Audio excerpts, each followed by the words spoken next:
Which of the following is paramagnetic?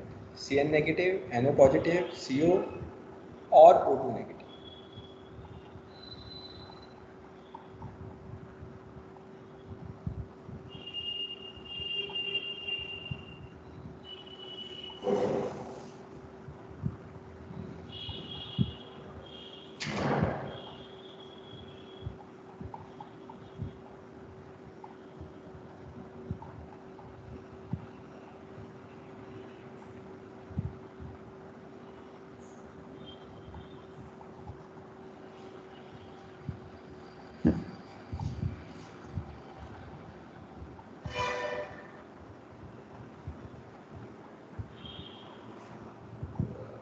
O2 negative. O2 negative. ठीक है, मेरे को भी आंसर पता नहीं है, ठीक है, कहीं लिख नहीं पाया मैं, तो चेक कर देते हैं। O2 negative. तो सबसे पहले तो हम क्या करते हैं, टोटल नंबर ऑफ इलेक्ट्रॉन्स वो फाइंड आउट कर देते हैं। देखिए OO 8 + 8 16 + 1 दैट इज 17। अच्छा, तो जब भी 17 है ना, और जब भी दिखता है ना, तो मोस्ट प्रोबेबली चांसेस होते हैं कि अनपेयर्ड ही हों, अनपेयर्ड है ना। चलिए, तो इसमें देख लेते हैं sigma 1s, sigma star 1s, sigma 2s, sigma star 2s, फिर आपका क्या आ जाएगा, सिग्मा 2p z आ जाएगा, क्या आ जाएगा, सिग्मा 2p z आ जाएगा। ठीक है, फिर उसके बाद आपका pi 2px equal to pi 2p Y वाला ऑर्बिटल्स आ जाएंगे। फिर pi star 2px equal to pi star 2py। और फिर लास्ट में देखते हैं उसकी ज़रूरत है या नहीं, छोड़ो। तो 2 2 4 5 6 7 8 9 10 11 12 13 14 15 16 17। क्लियरली यहाँ पे आपको दिख रहा है कि एक अनपेयर्ड इलेक्ट्रॉन है। तो एक अनपेयर्ड इलेक्ट्रॉन होने के कारण आपका क्या बोल दिया जाएगा, दिस इज पैरा मैग्नेटिक। ठीक है, तो 17 यहाँ टोटल नंबर इलेक्ट्रॉन्स आ रहे थे, तो इसी से चांसेस बन रहे थे कि इसमें अनपेयर्ड इलेक्ट्रॉन हो सकता है। ठीक है, चलिए, now let's do the next question. इसको ट्राई करिए।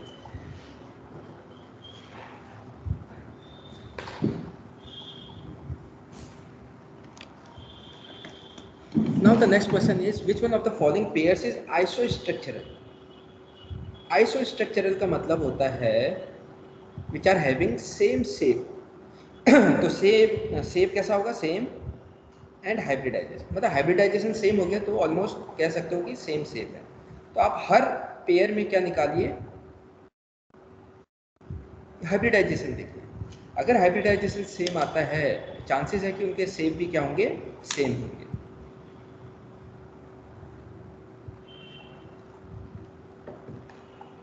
तो हम लोगों ने शायद एक फॉर्मूला पढ़ा था हाइब्रिडाइजेशन के लिए, V + M - C + A divided by 2। जहाँ पे V क्या होता है, V होता है नंबर ऑफ वैलेंस इलेक्ट्रॉन्स। तो जो भी आपका सेंट्रल एटम है, इन सेंट्रल एटम, ठीक है, चलिए। और M क्या हो गया, नंबर ऑफ मोनोवैलेंट एटम्स जो कि अटैच होंगे किसके साथ, सेंट्रल एटम के साथ। बाकी C का मतलब हो गया कैटायन और A का मतलब हो गया एनआयन। कितना नेगेटिव चार्ज है, कितना पॉजिटिव चार्ज है। ठीक है, चलिए अब इसका हम यूज़ करेंगे। तो इस चीज़ का यूज़ आप करिए फर्स्ट वाले ऑप्शन में। क्या हाइब्रिडाइजेशन सेम आ रहा है इस फॉर्मूले को अप्लाई करते हुए। देखो Cl है मोनोवैलेंट, F भी मोनोवैलेंट है, ठीक है, O आपका डाइवैलेंट होता है, F मोनोवैलेंट, H मोनोवैलेंट। ठीक है, ये इन्फॉर्मेशन आपको मैंने दे दिया है, प्रोवाइड कर दी। चलिए फिर H वाला फॉर्मूला लगाइए और हाइब्रिडाइजेशन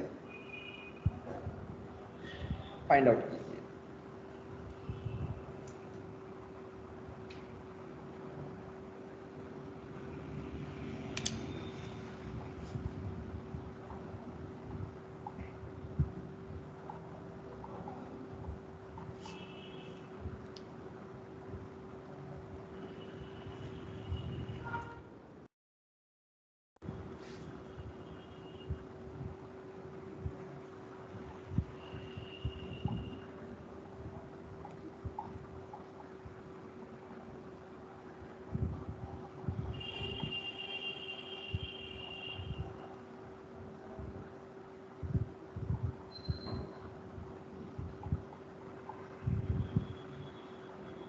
चलिए यहाँ पे मैं बी का करता हूँ, ठीक है। तो बी में NH3 है और आपका NO3 नेगेटिव। तो यहाँ पे मैंने बी के लिए H निकाला, NH3 के लिए मैं हाइब्रिडाइजेशन निकाल रहा हूँ। सेंट्रल एटम मेरा क्या है, नाइट्रोजन। तो नाइट्रोजन में वैलेंस इलेक्ट्रॉन्स कितने होंगे, 5 होते हैं, प्लस मोनोवैलेंट एटम कितने हो गए, हाइड्रोजन 3 है तो 3 हो गए, ना कैटायन है ना एनायन है, divided by 2 that is 8/2 that is 4। तो ये आपका 4 आ गया। तो 4 के करस्पॉन्डिंग हाइब्रिडाइजेशन sp3 हो सकता है, तो यानी कि इसका स्ट्रक्चर टेट्राहेड्रल हो सकता है। अब हम NO3 के लिए निकालेंगे, तो यहाँ भी सेंट्रल एटम क्या हो गया, नाइट्रोजन। अब हम नाइट्रोजन का हाइब्रिडाइजेशन निकालेंगे, तो H is equal to V 5 हो जाएगा, प्लस कोई मोनोवैलेंट एटम है, कोई नहीं है, ऑक्सीजन तो डाईवैलेंट होता है, तो 5 प्लस अब C माइनस C, कैटायन तो है नहीं लेकिन प्लस A, एनायन क्या है, एक चार्ज है आपका नेगेटिव चार्ज, तो उसको 1 कर देंगे, एक एनायन है, divided by 2 that is 6/2 and that is equal to 3। और 3 का मतलब है हाइब्रिडाइजेशन आपका 2 होगा, तो sp2 में आपका कैसा हो जाएगा, ट्रिगोनल प्लेनर या ट्राइगोनल प्लेनर। sp3 में टेट्राहेड्रल, तो आपका हाइब्रिडाइजेशन भी मैच नहीं कर रहा है, शेप भी कहाँ मैच करेगा, तो आइसो स्ट्रक्चरल ये दोनों नहीं हो सकते। चलिए, तो एक मैंने आपको बता दिया है, बाकी फाइंड आउट करिए, ए को ट्राई करिए।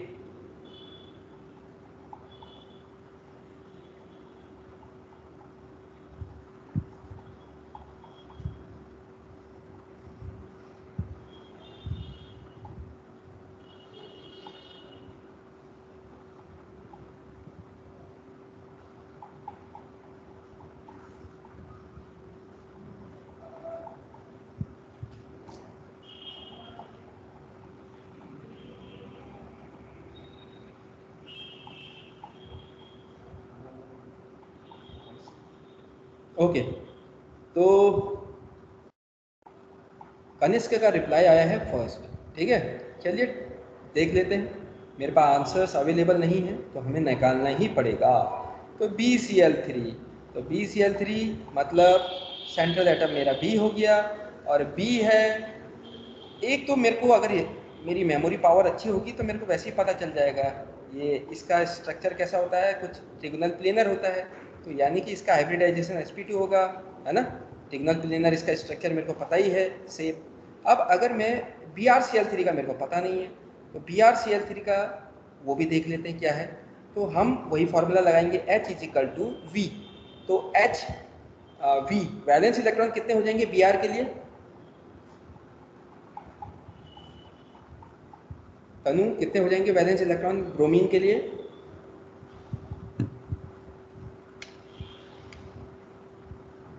2। कनिष्क बोल रहा है 2, हे भगवान,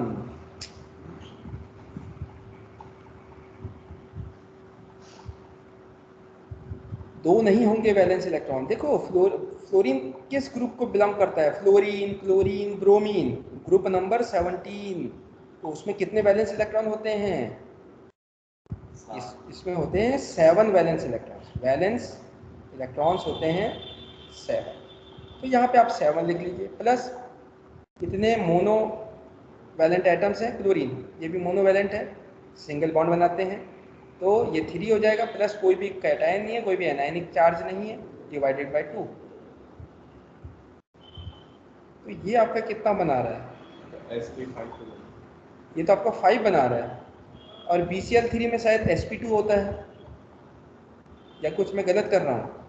अगर इसका भी आप निकालोगे, ब्रोमीन का कितना होता है वैलेंस,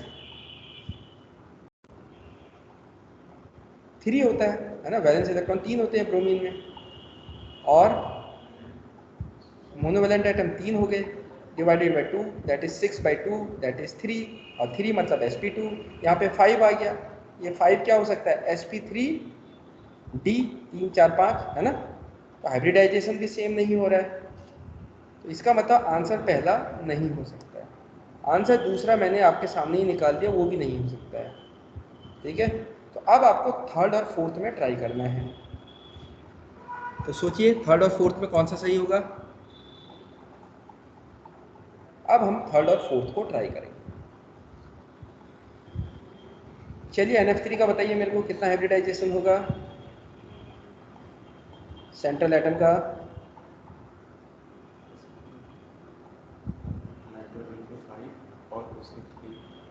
5 + 3 -c + a, वो 0 0 हो जाएंगे, divided by 2 that is 8/2 that is 4। 4 का मतलब हो गया sp3। अच्छा bf3 का देख लेते हैं। तो bf3 का अगर हम निकालेंगे तो क्या हो जाएगा हाइब्रिडाइजेशन, 3 वैलेंस इलेक्ट्रॉन होते हैं +3 मोनोवैलेंट हो गया, divided by 2 that is 6/2 that is 3, ये हो जाएगा sp2। ठीक है, तो ये भी आपका नहीं होगा आंसर। ठीक है, चलिए अब हम बात करते हैं लास्ट वाला। क्या पता लास्ट वाला हो, है ना, ट्राई कर लेते हैं। मेरे को लग नहीं रहा कि लास्ट वाला होगा, लेकिन देख लेते हैं फिर भी। ठीक है, जहाँ तक मेरे को आ रहा था आंसर याद कि ए वाला आंसर है सही, लेकिन शायद मेरी मेमोरी याद नहीं है मेरे को। चलिए BF4 में देख लेते हैं, BF4 नेगेटिव, फटाफट इसका भी कर लेते हैं। तो हाइब्रिडाइजेशन निकालिए, कितना हो जाएगा, 3 प्लस कितने मोनोवैलेंट एटम्स हैं, 4 है, माइनस कैटायन कुछ भी नहीं है, प्लस एनायन, एक एनायन है, एक चार्ज है आपका नेगेटिव, डिवाइडेड बाई 2, ये कितना आ जाएगा 4 5 6 7 8, 8/2 दैट इज 4।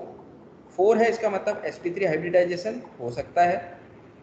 ठीक है, अब हम NH4 की बात करेंगे। तो जहाँ तक मेरे को याद आ रहा है इसका भी टेट्राहेड्रल शेप होता है।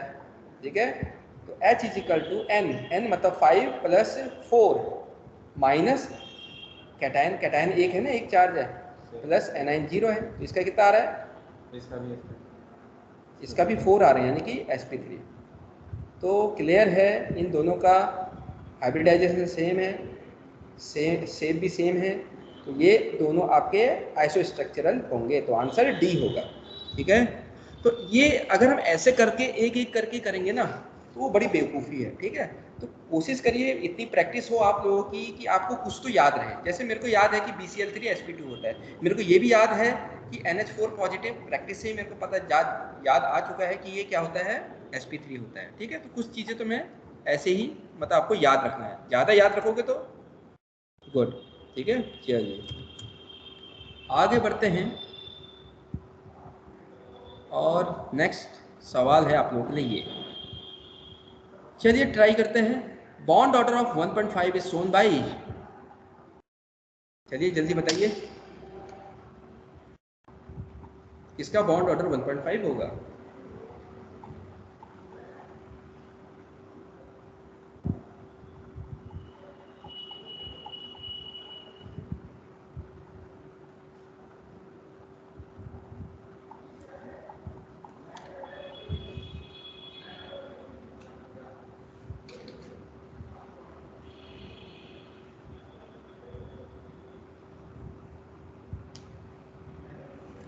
Sir option B.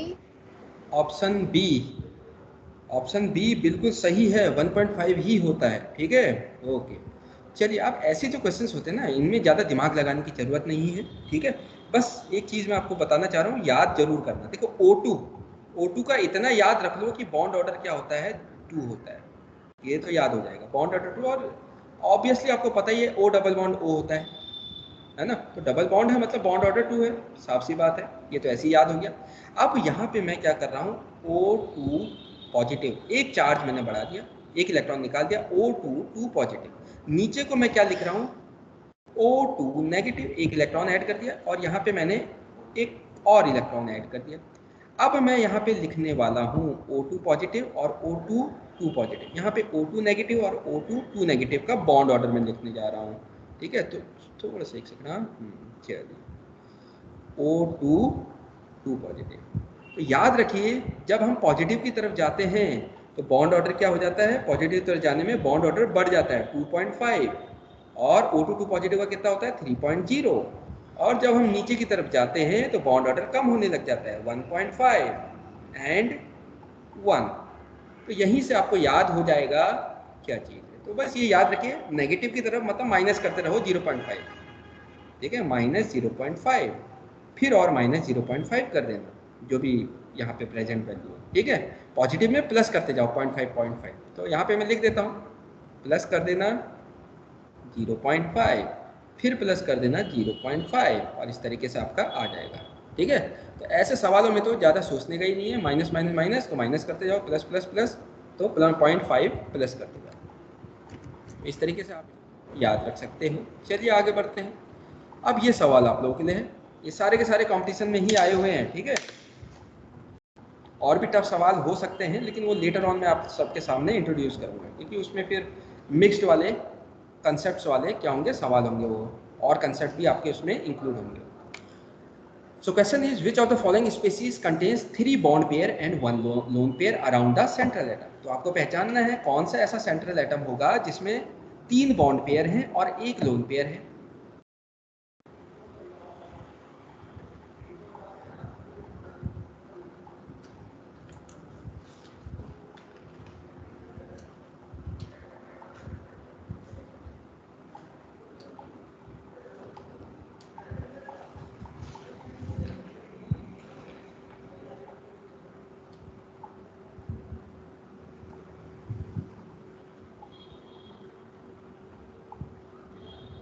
अच्छा, ये बॉन्ड पेयर्स का मतलब क्या होता है, लोन पेयर का मतलब क्या होता है, किसकी तरफ इंडिकेशन है ये?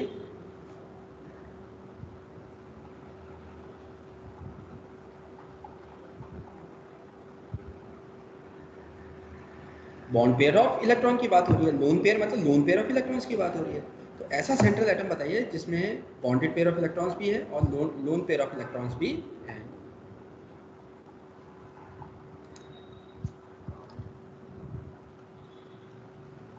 Sir option D. Option D.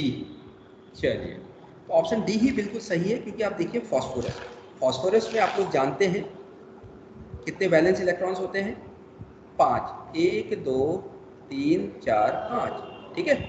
अब यहाँ पे क्या हुआ, एक वैलेंस इलेक्ट्रॉन ने Cl के साथ बॉन्ड करा, दूसरे ने भी Cl के साथ बॉन्ड करा, तीसरे ने भी Cl के साथ बॉन्ड कर लिया, और इस तरीके से आपका क्या फॉर्म हो गया है, आपका PCl3 फॉर्मेशन हो चुका है। तो 3 PCl के बॉन्ड बन चुके हैं, दिख रहा होगा आपको। तो यहाँ पे 3 bonded pairs phosphorus central atom के पास है, और फॉस्फोरस के पास आपका एक लोन पेयर भी तो है, यहाँ पे आप क्लियरली देख सकते हो लोन पेयर, ठीक है। So this is the lone pair of electron, ठीक है। चलिए, अब बाकियों में अगर आप देखोगे तो आप पाओगे कि जो वाटर है HOH ऐसा ही होता है कुछ, और इसमें आप पाओगे इसमें 2 लोन पेयर्स होते हैं, याद आ रहा होगा आपको, ठीक है। नहीं तो इसका लुईस स्ट्रक्चर बनाओगे आपको 2 लोन पेयर मिल जाएंगे। तो यहाँ पे देख रहे हो 2 बॉन्डेड पेयर्स हैं और 2 लोन पेयर है, BF3। अगर आप बात करोगे तो यहाँ पे हाँ 3 बॉन्डेड पेयर देखने को मिल सकते हैं, लेकिन उसमें लोन पेयर नहीं है, इसके पास कोई लोन पेयर नहीं है, ठीक है। बल्कि इसमें तो ऑक्टेट कंप्लीट करने के लिए एक बॉन्ड पेयर की कमी है, मतलब एक 1 पेयर ऑफ इलेक्ट्रॉन की कमी है, ठीक है। अच्छा, NH2 उसमें भी आप ऐसे ही देखोगे NH2, और यहाँ पे क्या है आपका नेगेटिव, तो यहाँ 2 बॉन्ड पेयर है और एक लोन पेयर है, ठीक है। NH2 में क्या हो गया आपका 2 बॉन्ड पेयर हो गए, और कितने लोन पेयर हो गए, एक लोन पेयर होगा, और एक आपका इलेक्ट्रॉन और होगा। वो इलेक्ट्रॉन कहाँ से आया होगा, वो इलेक्ट्रॉन आया होगा NH3 से। NH3 जब आपका ड्रॉन ब्रेक होगा ये H पॉजिटिव होगा, और यहाँ पे ये क्या हो जाएगा नेगेटिव। तो ये नेगेटिव क्यों हुआ है, क्योंकि इसने इसका क्या ले लिया है, इलेक्ट्रॉन ले लिया है। तो यहाँ पे आप देखोगे जैसे ही इसने H का इलेक्ट्रॉन ले लिया है, तो ऑलरेडी नाइट्रोजन के पास एक इलेक्ट्रॉन होगा, एक इलेक्ट्रॉन इसका ले लिया, इलेक्ट्रॉन लेने की वजह से इसके पास क्या आ जाएगा, एक और लोन पेयर आ जाएगा। मतलब एक इलेक्ट्रॉन तो इसको था, अब पहले इसको अच्छे से देखना जहाँ मैं यहाँ पे बताना चाह रहा हूँ। यहाँ पे आपको ये आपका एक इलेक्ट्रॉन हो गया, ये आपका दूसरा इलेक्ट्रॉन हो गया, ये नाइट्रोजन का तीसरा वैलेंस इलेक्ट्रॉन, ये नाइट्रोजन का चौथा वैलेंस इलेक्ट्रॉन, बहुत बड़ा बन गया ये, सॉरी, चौथा इलेक्ट्रॉन वैलेंस इलेक्ट्रॉन, और ये पांचवा। अब ये पांचवा वाला जो था वो हाइड्रोजन के साथ क्या बॉन्ड कर रहा था, सिग्मा बॉन्ड फॉर्म कर रहा था। लेकिन यहाँ पे जब बॉन्ड ब्रेक हुआ तो हाइड्रोजन का एक इलेक्ट्रॉन कहाँ शिफ्ट हो गया, वो इधर आ गया, और इसके आने की वजह से ही आप देख रहे हो इसके ऊपर कौन सा चार्ज आ गया, नेगेटिव चार्ज। तो ये पिंक कलर का दिख रहा है ना इलेक्ट्रॉन, इसी की वजह से इसके ऊपर कैसा चार्ज आ गया, नेगेटिव चार्ज, ठीक है। तो इसके पास आप देख रहे हो 2 लोन पेयर हो चुके हैं और 2 बॉन्ड पेयर, तो 2 lone pairs and 2 bond pair या बॉन्डेड पेयर ऑफ इलेक्ट्रॉन्स। तो ये चीज़ तो हमें तो 3 बॉन्डेड पेयर्स चाहिए, तो ये भी नहीं, ये भी नहीं और ये भी नहीं, बल्कि ये आपका करेक्ट आंसर होगा। ओके, चलिए आगे बढ़ते हैं। Now try this, which of the following has the minimum bond length. कैसे करेंगे इसको? बॉन्ड लेंथ मिनिमम मतलब सबसे, बॉन्ड लेंथ बहुत ही कम होगी, उसकी वैल्यू कम होगी बॉन्ड लेंथ की, ठीक है।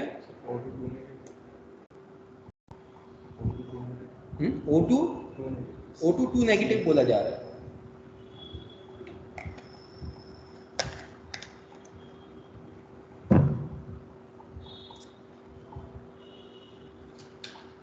O2 नेगेटिव, भाई आंसर O2 नेगेटिव बोला जा रहा है, बाकी लोग ट्राई करें। मेरे को लग नहीं रहा है O2 नेगेटिव हो सकता है, ठीक है। पॉजिटिव, O2 पॉजिटिव बोला गया है, ये शायद हो सकता है, ठीक है। चलिए अब ये बात याद रखिए, जो बॉन्ड लेंथ होती है, ठीक है, वो क्या होती है, proportional to 1 upon inversely proportional to bond order. तो जिसका बॉन्ड ऑर्डर ज़्यादा होगा, सेम होना चाहिए ना दोनों एटम्स, तो जिसमें बॉन्ड ऑर्डर ज़्यादा होगा उसकी बॉन्ड लेंथ क्या होगी, कम होगी। तो ऑलरेडी आप जानते हो, जैसे C single bond C, C double bond C, C triple bond C, तो किसमें बॉन्ड लेंथ सबसे ज़्यादा कम होती है, वो उसमें सबसे कम होगी जिसमें बॉन्ड्स ज़्यादा बनेंगे या बॉन्ड ऑर्डर ज़्यादा होगा। तो बॉन्ड ऑर्डर जिसमें ज़्यादा होगा तो उसमें बॉन्ड लेंथ भी कम हो जाएगी। Got it? तो यही चीज़ फंडा हम यहाँ पे भी लगाएंगे ऑक्सीजन ऑक्सीजन के केस में। तो आप देखोगे, आपको ऑलरेडी मैं याद करवा चुका हूँ, बॉन्ड ऑर्डर का ऑक्सीजन के केस में क्या चीज़ होती है, वो वैल्यूज़ कैसे होती है, इंक्रीजिंग ऑर्डर क्या होता है, O2 पॉजिटिव करो तो यानी कि 2.5, O2 2 पॉजिटिव कर दो यानी कि बॉन्ड ऑर्डर 3 हो जाएगा। तो ऑब्वियस ही बात है, हमें बॉन्ड ऑर्डर मिनिमम चाहिए, तो मिनिमम बॉन्ड मतलब सॉरी बॉन्ड लेंथ आपको मिनिमम चाहिए, ठीक है। तो मिनिमम बॉन्ड लेंथ के लिए हमारा बॉन्ड ऑर्डर क्या होना चाहिए, वो मैक्सिमम होना चाहिए। तो मैक्सिमम बॉन्ड ऑर्डर हमें पॉजिटिव की तरफ जाने में ही मिलेगा, है ना। तो यहाँ पे O2 2 पॉजिटिव तो है नहीं, O2 पॉजिटिव तक है, तो यानी कि हमारा बॉन्ड ऑर्डर O2 2 पॉजिटिव का सबसे ज़्यादा होगा, तो इसलिए इसकी बॉन्ड लेंथ क्या हो जाएगी, कम हो जाएगी, ठीक है। तो ये कंसेप्ट यहाँ पे अप्लाई होगा। चलिए वेरी गुड, तो आंसर है दिस, नॉट दिस, ठीक है। चलिए अब हम आगे बढ़ते हैं। Now try this question. In which of the following pairs of molecules, ions, yes, the central atoms have sp2 hybridization? किस पेयर में आपको sp2 हाइब्रिडाइजेशन देखने को मिलेगा, मतलब पेयर में दोनों का ही sp2 हाइब्रिडाइजेशन होना चाहिए। तो कुछ तो मेरे साथ करते करते आपको याद ही हो गए होंगे।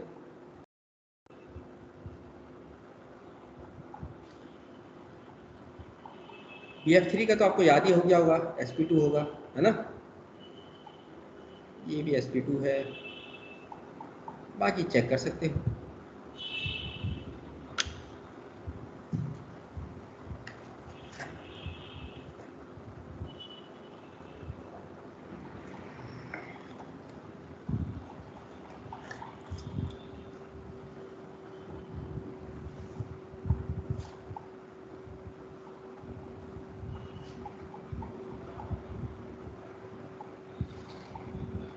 ओके, ये फिनिश होते ही फिर IIT के क्वेश्चंस आ जाएंगे, आप देखिए, ठीक है।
Sir option B. Option B for Bombay, ये वाला। चलिए ट्राई करते हैं। तो BF3 का निकालने की ज़रूरत नहीं है, sp2 होता है, याद ही कर दो, याद हो गया होगा। अब NO2 नेगेटिव का निकालते हैं, तो ये तो ओरली हो जाएगा आप लोग। अब इसमें पेन चलाने की भी ज़रूरत नहीं होगी। क्यों? क्योंकि सिंपल, आप देखो नाइट्रोजन का वैलेंस कितना होता है, 5 होता है, कोई मोनोवैलेंट है नहीं इसमें। -C + A, एक एनाइन मतलब चार्ज ये है अपॉन 2, तो दैट इज 6/2, दैट इज 3, और 3 है यानी कि sp2 हो गया फटाफट, है ना। आपसे ओरली हो जाना चाहिए। जैसे वाटर का जल्दी से निकालो, कितना होगा, ऐसे ही ओरली करो, पेन मत चलाना, ठीक है। ओरली करो। तो ऑक्सीजन आपका सेंट्रल एटम है, जल्दी बताओ। H2O का क्या होगा, हाइब्रिडाइजेशन ऑक्सीजन का।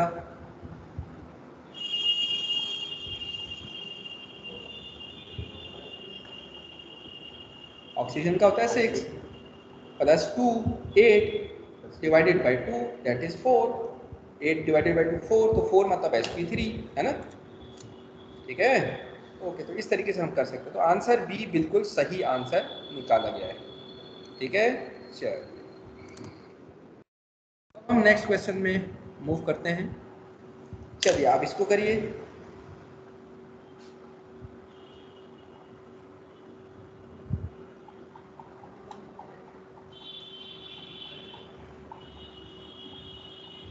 तो इंक्रीजिंग बॉन्ड ऑर्डर बताइए नाइट्रोजन स्पीसीज का।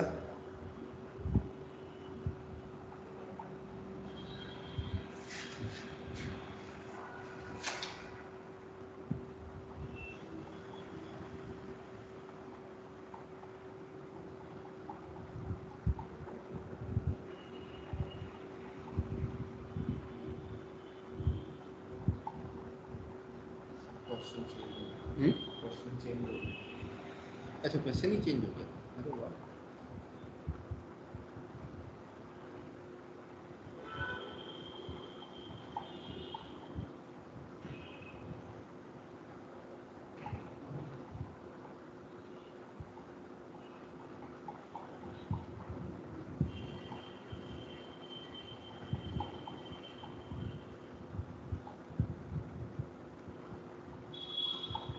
अब देख लो सब में नाइट्रोजन सेम है N2, ठीक है। तो कौन सा इलेक्ट्रॉनिक कॉन्फ़िगरेशन फॉलो होगा मॉलिक्यूलर ऑर्बिटल्स के लिए, ये वाला। तो ये सब में सेम होगा, ठीक है। बाकी इलेक्ट्रॉन्स ऐड हो रहे हैं किसी में, है ना। तो बाकी फिर सारा एडिशन आप इसी इलेक्ट्रॉनिक कॉन्फ़िगरेशन में दिखाओगे। हाँ? ए, अच्छा, एक आंसर आया है ए। चेक करते हैं थोड़ी देर में, बाकी लोग भी बताइए।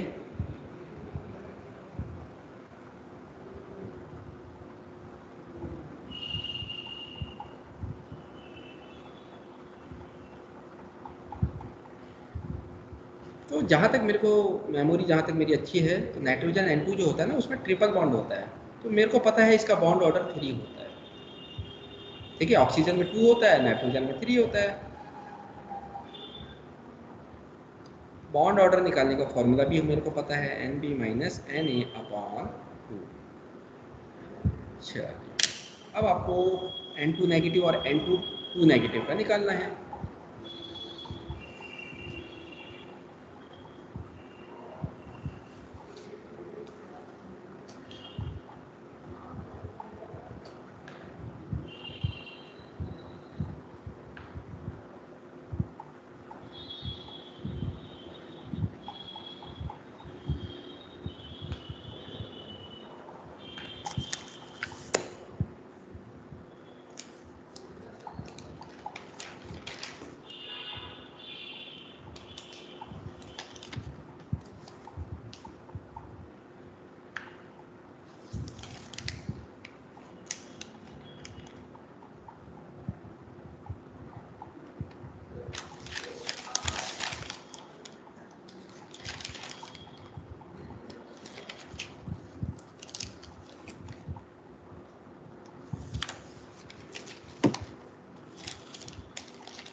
ओके, तो ट्राई कर लेते हैं। टोटल नाइट्रोजन में होते हैं 14 इलेक्ट्रॉन्स, ठीक है। तो 2 2 जा 4, 6 8 9 10 11 12 13 14। तो अगर मैं नाइट्रोजन का निकालूँ, ठीक है, तो बॉन्ड ऑर्डर कितना आ जाएगा, फटाफट करते हैं। बॉन्डिंग मॉलिक्यूलर ऑर्बिटल्स में कितने इलेक्ट्रॉन्स ने ऑक्यूपाई करा है, 2 4 5 6 7 8 9 10 माइनस 2 एंटी बॉन्डिंग में 2 2 4 by 2 that is 6 by 2 that is 3। तो मेरा कहना बिल्कुल सही था कि बॉन्ड ऑर्डर किसके लिए, N2 के लिए 3 होता है। तो ये तो याद ही कर लो, ठीक है। चलिए अब हम बात करते हैं N2 नेगेटिव की। तो N2 नेगेटिव में आपका क्या होगा, एक इलेक्ट्रॉन ऐड हो जा रहा है। ओह, वो क्यों मैंने रिमूव कर दिया, 2 2 4 6 8 10 12 13 14 एक इलेक्ट्रॉन ऐड हो गया। तो कहाँ ऐड होगा, यहाँ पे ऐड होगा। अब यहाँ पे ऐड हो जाएगा तो आप सीधे बॉन्ड ऑर्डर निकाल दो इसके लिए। तो बॉन्ड ऑर्डर कितना हो जाएगा, 2 4 6 7 8 9 10 माइनस 2 2 4 और एक एंटी बॉन्डिंग में और जुड़ गया 5। तो ये आपका कितना हो जाए, हो गया 5/2 दैट इज 2.5। और N2 2 नेगेटिव का, अब 2 नेगेटिव का मतलब क्या होता है, आप एक और इलेक्ट्रॉन को ऐड करने वाले हो। तो यहाँ पे ऐड कर लो। जैसे आपने यहाँ पे ऐड करा तो क्या हो जाएगा, इसका बॉन्ड ऑर्डर आपका मेरे ख्याल से 3 3 तो नहीं आएगा, देखते कितना आ रहा है। बॉन्ड ऑर्डर आपका आएगा 2 4 6 7 8 9 10 11 11 minus 2 2 4 2 2 4 5 divided by 2 that is 6/2। तो बॉन्ड ऑर्डर आपका 3 आ रहा है। N2 2 नेगेटिव, बॉन्ड ऑर्डर 3 आ रहा है और उसका भी मेरा बॉन्ड ऑर्डर 3 आ रहा है।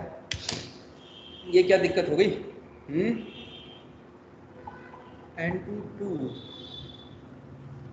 कुछ गड़बड़ी है क्या, मतलब N2 2 नेगेटिव तो N2 से पहले आना चाहिए और N2 नेगेटिव 2.5 हो रहा है,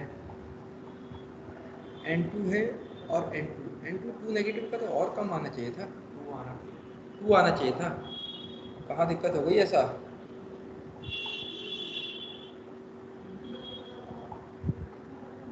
टू टू द 4 6 7 8 9 10 11 12 13 14 15 16 2 नेगेटिव 16 हो गया है। ओके, इसमें क्या दिक्कत होती है, N2 है, N2 में एक इलेक्ट्रॉन आ गया है, दूसरा इधर चले गया है।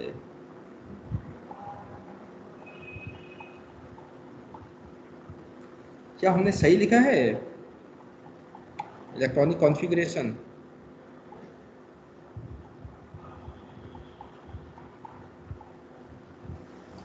इलेक्ट्रॉनिक कॉन्फ़िगरेशन तो हमने बिल्कुल सही लिखा है, ठीक है। तो 3 तो आपका आ गया, N2 का 3 आ गया, उससे कम आपका N2 नेगेटिव है और उससे कम आपका N2 2 नेगेटिव होना चाहिए। हाँ, तो कनिष्क ने ये बोला था, कनिष्क बताओ N2 2 नेगेटिव कैसे आया आपका, नाइट्रोजन का 3 था और N नेगेटिव का 2.5 आ रहा था। हाँ हाँ हाँ, तो वहाँ से 0.5 का डिफरेंस हर नेगेटिव जाने का आएगा। नहीं, वो तो मैंने वो O2 का याद कराने के लिए आपको बताया था, ऐसा थोड़ी होगा हर चीज़ में, वो सिर्फ मैंने O2 के लिए बताया था, ठीक है। ये हर जगह अप्लीकेबल नहीं है कि आप 0.5 आप सब्ट्रैक्ट कर रहे हैं, ठीक है। ओके, तो यहाँ पे हमारा कुछ दिक्कत आ रही है N2 2 नेगेटिव, ठीक है। अब ये N2 2 नेगेटिव में दिक्कत क्यों आ रही होगी, यहाँ पे आपका 14 + 2 दैट इज 16 और 16 इलेक्ट्रॉन्स किस में होते हैं, O2 में होते हैं शायद, है ना। O2 में आपका 16 इलेक्ट्रॉन्स होते हैं। तो मेरे को लग रहा है कहीं इलेक्ट्रॉनिक कॉन्फ़िगरेशन O2 का तो नहीं फॉलो कर रहा है, ठीक है। एक बार हम उस एंगल से भी कर लेते हैं, ठीक है। अब हम N2 नेगेटिव के लिए इलेक्ट्रॉनिक कॉन्फ़िगरेशन दूसरा वाला देखने वाले हैं, कहीं एक्सेप्शनल केस तो नहीं है, ठीक है। चलिए N2 2 नेगेटिव, उसके लिए हम लिख रहे हैं क्या चीज़, sigma 1s sigma star 1s sigma 2s sigma star 2s, फिर आपका सिग्मा 2pz, उसके बाद पाई 2px equal to pi 2py, उसके बाद pi star 2px equal to pi star 2py। चलिए इसमें थोड़ा ट्राई करते हैं। 2 2 टू जा 4, 2 3 जा 6, 7 8 9 10 11 12 13 14 15 16। चलिए अब निकालते हैं बॉन्ड ऑर्डर कितना आता है। तो बॉन्डिंग वाले में 2 2 जा 4 6 7 8 9 10 माइनस एंटी बॉन्डिंग 2 2 जा 4 5 6 अपॉन 2, ठीक है। तो that is 10 - 6 4 divided by 2 that is 2, ठीक है। तो अब आप देख रहे होगे यहाँ पे 2 आ गया है बॉन्ड ऑर्डर। इस केस में आपका 2.5 आ रहा है और ये वाले केस में आपका 3 आ रहा है। तो यहाँ पे शायद ये एक्सेप्शन है, मैं शायद भूल गया हूँ कि अगर 16 इलेक्ट्रॉन्स हो जाते हैं फिर आपका ऑक्सीजन वाला जो कॉन्फ़िगरेशन है वो फॉलो होगा, ठीक है। तो इसको थोड़ा सा मैं आपको कल बताऊंगा इसके बारे में, ये शायद मेरा नोट में रह गया है बताना, ठीक है। तो यहाँ पे ऑर्डर आपका क्या हो जाएगा, N2 negative and N2 2 negative, ठीक है। इसको अभी फ़िलहाल के लिए आप नोट कर लीजिए, इसको मैं कल आपको आपके साथ में ये डिस्कस करूँगा, ठीक है। इसको देखना है मैंने भी, आप भी देखेंगे। चलिए ओके, नेक्स्ट वाला ट्राई करिए, इसको हम देखते हैं। In which of the following pairs the 2 species are आइसोस्ट्रक्चरल।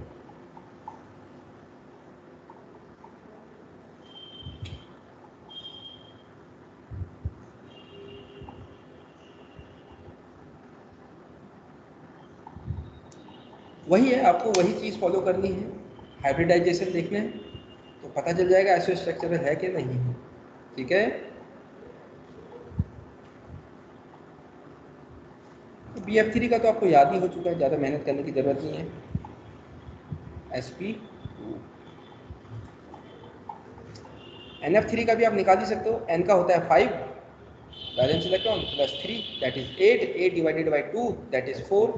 ये कितना हो जाएगा sp3, ये तो होंगे नहीं।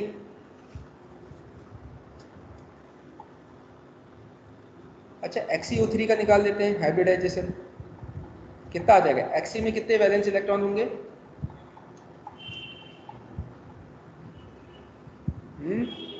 जीरो होंगे ना, जीरो नहीं होंगे, Xe में होंगे क्योंकि वो नोबल गैस है, फुल्ली फिल्ड होगा। फुली फिल्ड है तो 8 होते हैं उसमें, हीलियम को छोड़ के, ठीक है।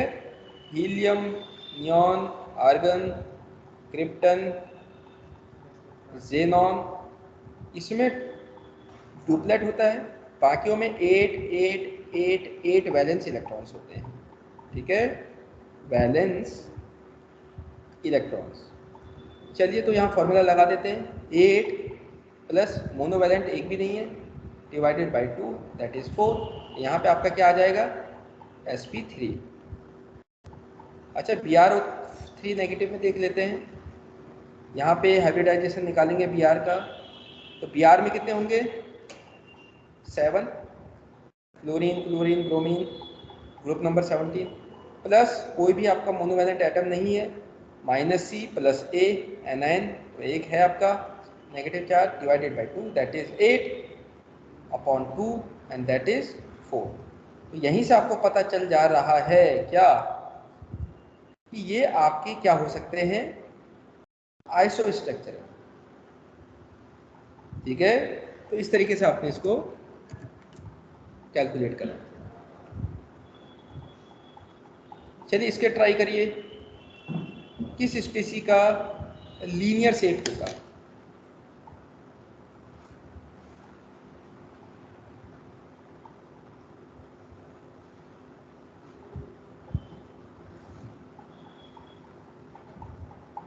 अगेन यहाँ पे हाइब्रिडाइजेशन देख लीजिए, पता चल जाएगा आपको। तो कुछ चीज़ें तो आपको पहले से ही पता होनी चाहिए, जैसे ओजोन O3 कैसा होता है, O3 आपका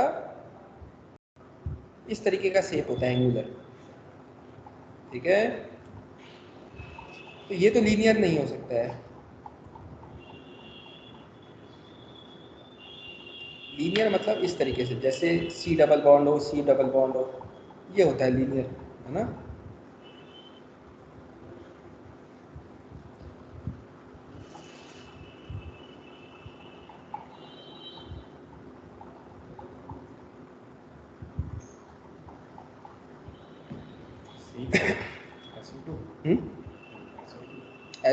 SO2 भी नहीं होता है, SO2 ऐसा होता है। Sir NO2 plus. Okay, NO2 plus. अब NO2 में आपने क्या करा होगा, हाइब्रिडाइजेशन निकाला होगा, तो H इज इक्वल टू क्या हो जाएगा, 5 प्लस 0 माइनस कैटाइन क्या है, 1 है, 1 पॉजिटिव, प्लस एनाइन 0 है, divided by 2, that is 5 minus 1 4 upon 2, that is 2। और जब भी 2 आता है H की वैल्यू तो इसका मतलब है Sp, और Sp का मतलब ही होता है आपका लीनियर, ठीक है, Sp मतलब लीनियर से।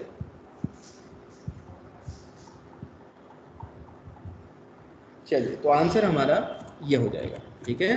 चलिए, अब नेक्स्ट करते हैं ये, विच of the following is iso electronic.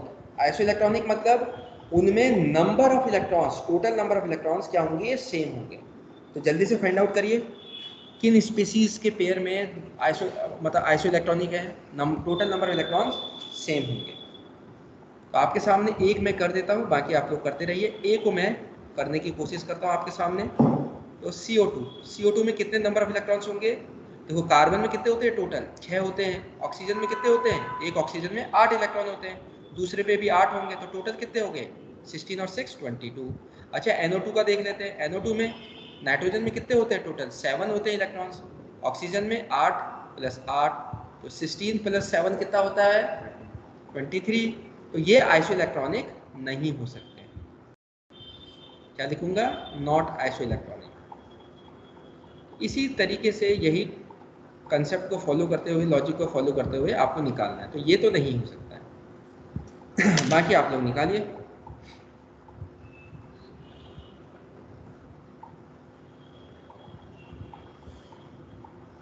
Common sense ये भी कहता है कि SO2 और CO2 भी आइसो इलेक्ट्रॉनिक नहीं होंगे। अच्छा, आंसर आया है सी। चलिए सी को ट्राई करते हैं, लेकिन सी से पहले मैं आपको बताना चाहता हूँ, ये देखो इसमें O2 ये तो कॉमन हो गया, इसको तो कैंसिल कर दो। अब बचा सी और सल्फर। कार्बन और सल्फर दोनों में अलग ही इलेक्ट्रॉन्स होंगे, तो ये भी नहीं हो सकता है, कॉमन सेंस, ठीक है। चलिए, अब जैसे बी वाला है, तो देखो बी वाले को भी आप फटाफट कर सकते हो। देखो शॉर्ट ट्रिक क्या है, देखो इन दोनों में O2 कॉमन है, तो वो दोनों इलेक्ट्रॉन्स तो बराबर हो गए, है ना। अब यहाँ पे नाइट्रोजन देखो, नाइट्रोजन और नेगेटिव, यानी कि कितना हो जाएगा, 7 + 1 दैट इज 8 इलेक्ट्रॉन यहाँ पे आ गए। और यहाँ पे कितना होता है, यहाँ पे कार्बन है, कार्बन में कितने होते हैं, टोटल 6 होते हैं। तो ये आपके आइसो इलेक्ट्रॉनिक नहीं होंगे, क्योंकि इसमें O2 यानी कि 16 जोड़ोगे और इसमें भी 16 जोड़ोगे तो बराबर नहीं आएगा। अब इसको देख लेते हैं, तो यहाँ भी यही लॉजिक लगाते हैं। सी देखो, यहाँ दोनों में सी कॉमन है, तो सी हटा दो। अब N नेगेटिव देखो, N होता है 7 + 1 8, और ऑक्सीजन कितने होता है 8, तो यहाँ पे बराबर आ रहा है। तो इस तरीके से आप फटाफट कर सकते हो, ठीक है। तो आंसर इज सी, रिप्लाई। चलिए आगे बढ़ते हैं। देखो, साथ में हमें कॉम्पिटिटिव अप्रोच भी डेवलप करनी है, ठीक है। ये नहीं कि आपने निकाल दिया तो उसमें तो टाइम वेस्ट हो रहा है हमारा, कम टाइम में करना है, ठीक है। चलिए, which species does not exhibit paramagnetism.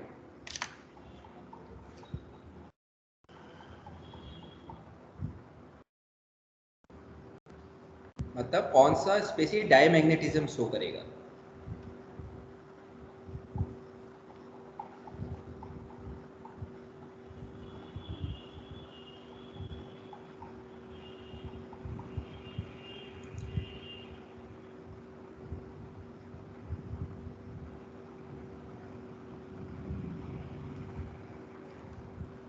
चलिए, तो यहाँ पे एक मैं आपको बता देता हूँ।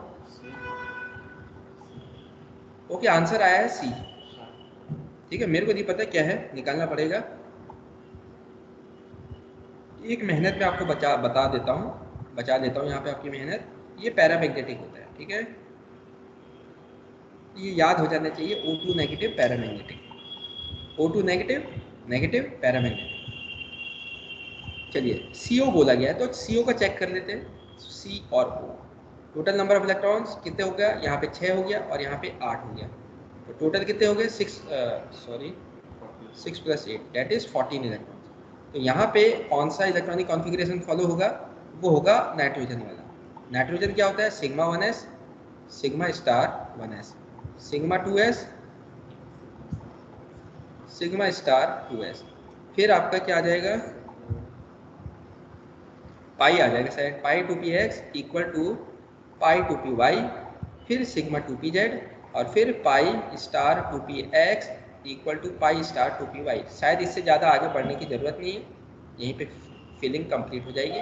तो 2 2 टू जा 4 5 6 7 8 9 10 11 12 13 14, यहीं पे एंड हो गया। अब यहाँ पे देखो कोई भी अनपेड इलेक्ट्रॉन तो है नहीं और नो अनपेड इलेक्ट्रॉन मतलब ये क्या हो जाएगा आपका डायमैग्नेटिक।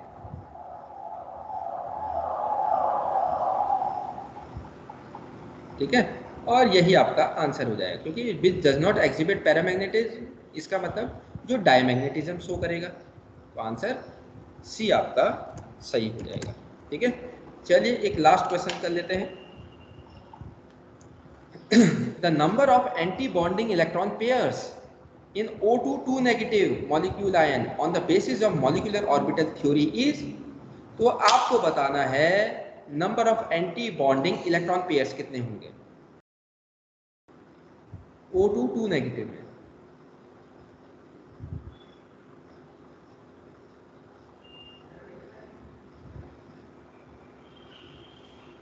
तो इसके लिए आपको इलेक्ट्रॉनिक कॉन्फ़िगरेशन लिखना पड़ेगा, दैट्स इट। ठीक है, चलिए O2 2 नेगेटिव क्या लिखोगे, sigma 1s sigma star 1s sigma 2s sigma star 2s, फिर आपका आ जाएगा सिग्मा 2pz क्योंकि 16 इलेक्ट्रॉन से ज़्यादा है और O2 मतलब 16, वो आपका ये इलेक्ट्रॉनिक कॉन्फ़िगरेशन फॉलो करता है। फिर पाई पी आंसर आया है, इसको चेक करते हैं, इक्वल टू पाई 2py, और फिर आपका और क्या कर सकते हैं, फिर pi star 2px equal to pi star 2py, और उसके बाद क्या आता है, उसके बाद आता है आपका सिग्मा स्टार 2pz।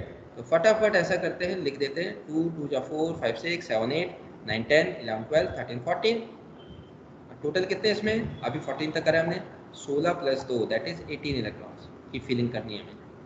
तो यहाँ पे आप देख रहे हो 14 तक हो गया था, 15 16 17 18 हो गया। अब आपको बताना है number of anti bonding electron pairs. जल्दी से एंटी बॉन्डिंग वाले देख लो, ये है ये है ये है ये है, और तो कहीं है नहीं जहाँ पे इलेक्ट्रॉन्स ऑक्यूपाई करा है। तो जल्दी से बताओ कितने कितने number of anti bonding electron pairs हैं।